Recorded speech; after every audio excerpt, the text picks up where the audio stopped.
గంట 6 నెలల తర్వాత 6 నెలలు మెలుకుంటుందట. ఇప్పుడు 6 నెలల కాలం క్రైస్తవుకి వచ్చింది. ఎక్కడ కొరకట్టిన తర్వాత ఏనుగులాగా ఎక్కడ ఎదురవుతున్నారు.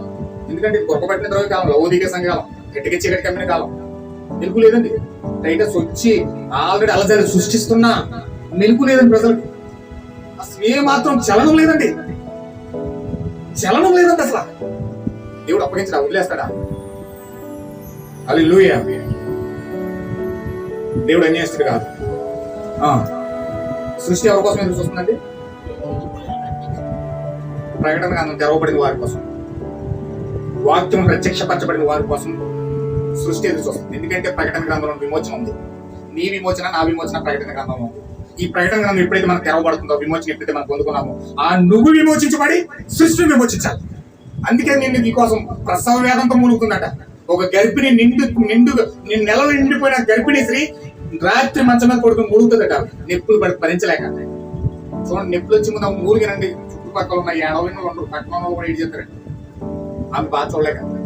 ఇప్పుడంటే ఏం లేదు, జాగ్రత్తలో ఇంజక్షన్ వేసేసి కూర్చేస్తున్నారు. పట్ట బరబర ఆపరేషన్ నొప్పులే తెలియదు, మొత్తం అసలు తెలియదు. హల్లెలూయా. ఆపరేషన్ కి ఎలాగైతే మొత్తం చేసి ఆపరేషన్ చేసేస్తున్నారో, ఈరోజు సాధారణ కూడా ఆత్మ సంబంధం మొత్తం చేసి ఇచ్చేసాడు. ఆత్మ సంబంధం మొత్తం చేసి ఇచ్చేసాడు. కాబట్టి ఈరోజు ఎప్పుడు వస్తున్నా సరే తెలియట్లేదు జనం.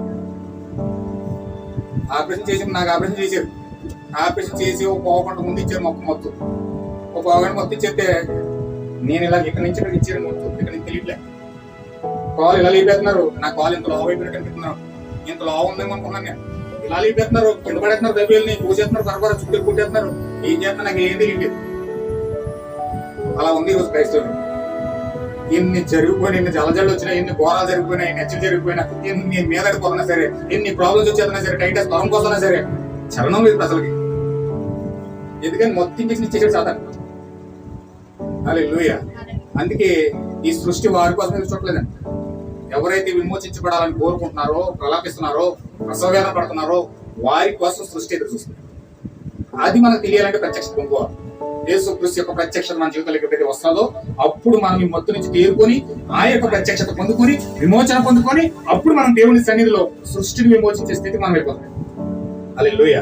అందుకే నేను ఇక్కడ ఆపుతాను, వచ్చి వరకు కంటిన్యూ చేస్తాను. ఎంతమంది విమోచన పొందుకోవాలని ఆశపడుతున్నారండి? ఎంతమంది మీరు విమోచించబడి సృష్టిని విమోచించాలనుకుంటున్నారు? హల్లెలూయా. ఖచ్చితంగా మన కోసమే సృష్టి ఎదురు చూస్తున్నారు. సాదాసీదా విశ్వాసంతో మనం సృష్టిని విమోచించలేము. సృష్టిని విమోచించాలంటే ముందు మన విమోచన పొందుకోవాలి. మన విమోచన ప్రకటన గ్రంథం. ఆ ప్రత్యక్షత మనకి ఎప్పుడైతే వస్తుందో, ఆ జీవం ఎప్పుడైతే మనం పొందుకుంటామో, ఆ యొక్క విశ్వాసం ఎప్పుడైతే మనకు వస్తుందో, యేసుక్రీస్తు నేరుగా ముఖాముఖిగా మనం